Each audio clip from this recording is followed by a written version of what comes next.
Donatus married a second wife, Benzolo, and slowly, his peaceful home began to crack. Aduniki, his first wife, was pushed aside, but the story is far from over. For more than 3 months, Donatus never touched his first wife. Aduniki, tired of being ignored, she made a bold move into her husband's bedroom, muttering to herself, "This is my husband. My home. I won't be denied sleeping with my husband. And this is my night." What? What are you doing here, Aduniki? This is my night. Get out. He is my husband too. I've endured your madness for too long. It is my night. Hey. Aduniki, I have not invited you to sleep with me. And you cannot force yourself on me. Go to your room now. Just like that. Donatus chose Benzolo and ordered Aduniki to leave his bedroom. Benzolo's reign had begun, and she has taken over Adoniki's bedroom, the kitchen, and now Donatus' bedroom. She wasn't stopping at anything. After Aduniki was ordered out of her husband's bedroom, Benzolo stood Donatus up and spoke the following to him with smug tone. Listen to me, Donatus. You will only sleep with Aduniki once in 3 months. And in her room, not in this room. I will not share this room with any other woman. And that is final. Few days after the bedroom saga, Benzolo gave these instructions to her 3 children. I don't want you to talk to those other children of Aduniki. No playing together, no TV watching with them. Keep your distance from them. Benzolo's children had to obey their mother to avoid her anger and transference of her wrath to their respective innocent fathers. She was fond of doing that whenever she was not happy with them. Benzolo's senior son, who seemed to have his mother's traits, once engaged in a scuffle with Adoniki's son when he rudely changed the TV channel Adoniki's son was already tuned on. Following dialogue ensued between the kids. Why are you changing the channel? I'm already watching a football game. Go and watch a football game in your mother's room. This is my father's living room and you cannot stop me from watching my game here. Days later, Aduniki prepared and served lunch for her husband. She left to inform Donatus that lunch was served, but only to return and found Benzolo shoving her lunch dish aside and replacing it with her own prepared dish of food. As Aduniki attempted to swap the dishes of her lunch, the 2 women engaged in physical confrontation with each other, yelling and shoving each other's lunch dishes. And in the process, the food spilled over the dining table and the kingly well-decorated plates with enamel were broken to pieces. According to the traditions of the Imanado clan, it was a taboo to spill the food of the head of the family and break the enameled plates. That development attracted the invitation of the elders to Donatus' home. The elders heard the narrations of the 2 wives of Donatus and found Benzolo guilty, and she was fined according to the traditional laws. Elder Titigido, the head of the clan, had this warning to Benzolo. Benzolo, stop sowing seeds of discord in this family. Donatus had peace before you came. Respect his home or leave it. Rather than heed the warning of the elders, Benzolo had other plans. She went to Otapiapia the Third Eye, to ask for more powers to reign and rule over the home of Donatus. Hear them in this dialogue. My father. My father. The great Third Eye of Emanado. My marriage is threatened by my co-wife.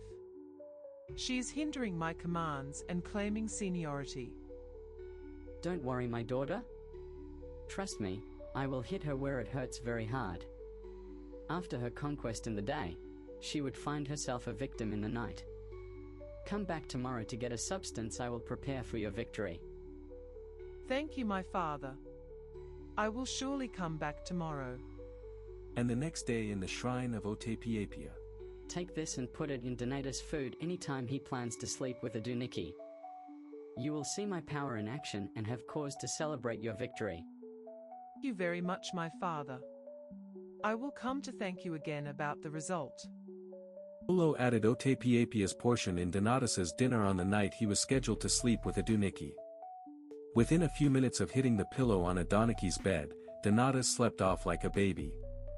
All efforts of Aduniki to arouse him for performance failed. Donatus remained asleep like a dead wood. The couple got out of bed the next morning and went their different ways without discussing the night. Aduniki had to wait for another 3 months to have her husband. Confused and pained, Aduniki confided her failed night experience with her cousin, Ashigo.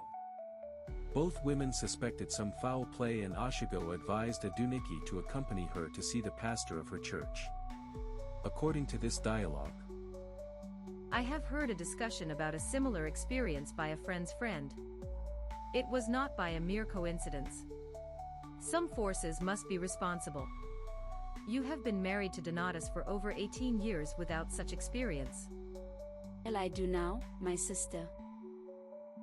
Don't worry. You have to accompany me to consult Pastor Narufa, the pastor of my church. He is a man God uses. Pastor Narufa revealed that some powers from a witch doctor was responsible for Adoniki's failed night experience, and counseled that with prayers, her husband's libido would be normalized. Aduniki decided to become a member of that church from that day. She joined the women prayer night vigil and committed her pain to the altar, night after night, prayer after prayer. After 3 months, it was Adoniki's turn to sleep with her husband in her room. Donatus came into her bed but wrestled through the night with erectile dysfunction. He collapsed and groaned in shame after every attempt. He confronted Aduniki the next morning. What have you done to me, woman? Why are strange things happening to me in your bedroom, and is it because I married a second wife? Aduniki, you're cursed. My husband, I am equally sad about the situation. I am not responsible for it, and God knows it. I have committed myself to serious prayers for God's intervention. I have become a member of a church to commit our situation on God's hands. God knows the cause of it. Benzolo put her ears and eyes down to sniff any development of the effect of Otepiapia's portion she had put in Donatus' dinner. So, during the confrontation inside Adoniki's bedroom, Benzolo tiptoed to the door and eavesdropped on the confrontation. Later that day, Benzolo engaged Donatus and instigated him to take drastic actions against Aduniki, as this dialogue revealed.